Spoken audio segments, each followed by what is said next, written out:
Na madrugada de 10 de agosto de 2019, algo aconteceu dentro de uma das prisões mais vigiadas dos Estados Unidos, que até hoje continua difícil de explicar. As câmeras não registraram imagens claras. Guardas responsáveis pela vigilância não fizeram verificações obrigatórias. Protocolos básicos simplesmente deixaram de ser seguidos. E quando finalmente verificaram a cela, um dos presos mais conhecidos do mundo estava morto. Esse homem era Jeffrey Epstein. A explicação oficial foi rápida e direta: suicídio. Mas desde aquele momento, algo parecia estranho para muita gente. Não apenas para o público, mas para investigadores, especialistas e pessoas que analisaram cuidadosamente cada detalhe do que aconteceu naquela noite. Para entender por que essa morte continua cercada de dúvidas, precisamos voltar no tempo, bem antes da prisão, bem antes das acusações finais, antes mesmo de o mundo perceber a dimensão do escândalo que estava se formando. Durante anos, Epstein construiu uma imagem de riqueza e influência impressionantes. Ele circulava entre pessoas extremamente poderosas, participava de eventos exclusivos e parecia ter acesso a ambientes que a maioria das pessoas nunca sequer chegaria perto. Mas, paralelamente a essa imagem pública, outra história começou a se desenvolver. Denúncias começaram a surgir, relatos perturbadores apareceram, investigações passaram a apontar para algo maior, algo organizado, algo que parecia protegido por influência e silêncio. E no centro de muitas dessas acusações existia um lugar específico, uma ilha privada isolada no Caribe, chamada Little St. James. Segundo diversos depoimentos, encontros extremamente discretos aconteciam ali, longe de supervisão pública, longe de registros, longe de qualquer controle externo. Era um ambiente isolado, controlado, silencioso. E ao lado de Epstein, constantemente presente, estava uma figura considerada fundamental para entender toda a estrutura ao redor do caso: Ghislaine Maxwell. Ela era influente,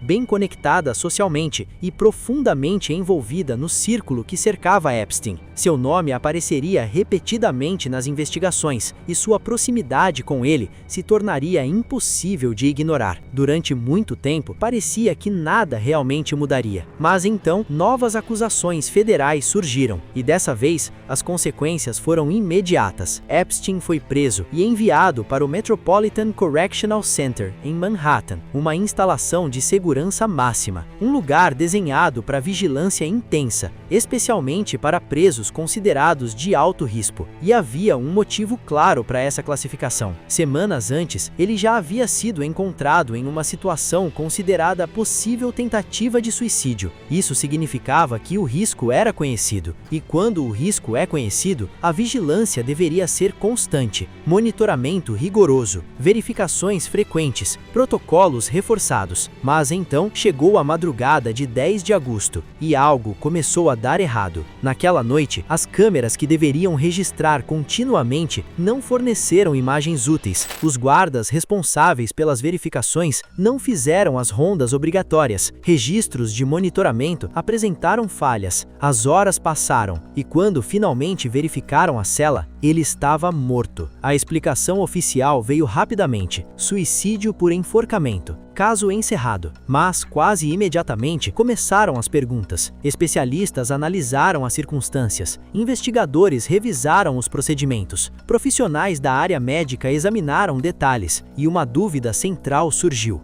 como múltiplos sistemas de segurança falham ao mesmo tempo, justamente quando um preso de alto risco deveria estar sob vigilância máxima? Uma falha pode acontecer, mas várias falhas simultâneas no mesmo lugar, na mesma noite, isso parecia difícil de ignorar. Uma investigação formal foi iniciada pelo FBI, funcionários foram interrogados, relatórios foram analisados, protocolos foram revisados, 2 guardas acusados de falsificar registros de vigilância. A negligência foi oficialmente confirmada, mas mesmo com investigações, ainda restavam lacunas, intervalos de tempo sem reconstrução clara, eventos sem explicação completa, uma sequência de falhas que juntas pareciam extraordinárias. E então surgiu um fator ainda mais importante. Epstein não era um detento comum. Ele tinha conexões com pessoas extremamente influentes, empresários poderosos, celebridades conhecidas, figuras políticas políticas relevantes. Entre os nomes ligados ao escândalo estava Príncipe Andrew, cuja associação gerou repercussão internacional intensa. Mas a questão mais sensível era outra. Se o processo judicial tivesse continuado, depoimentos poderiam acontecer sob juramento, documentos poderiam ser revelados, relações poderiam ser detalhadas publicamente. Nada disso aconteceu. A reação global foi imediata: indignação, desconfiança, debates intensos. Muitas pessoas não rejeitavam a explicação oficial por teorias, mas pela quantidade de falhas simultâneas que permaneciam difíceis de entender. Quando muitos sistemas falham ao mesmo tempo, a dúvida não deixa de ser opcional. Ela se torna inevitável. Hoje, alguns fatos são claros. Epstein morreu sob custódia do Estado. Falhas de segurança realmente aconteceram. Protocolos importantes não foram seguidos. A negligência foi oficialmente confirmada, mas perguntas fundamentais continuam abertas. Por que vários sistemas falharam juntos? Por que não existe uma reconstrução completa minuto a minuto? O que poderia ter sido revelado se o processo tivesse continuado? Se você chegou até aqui,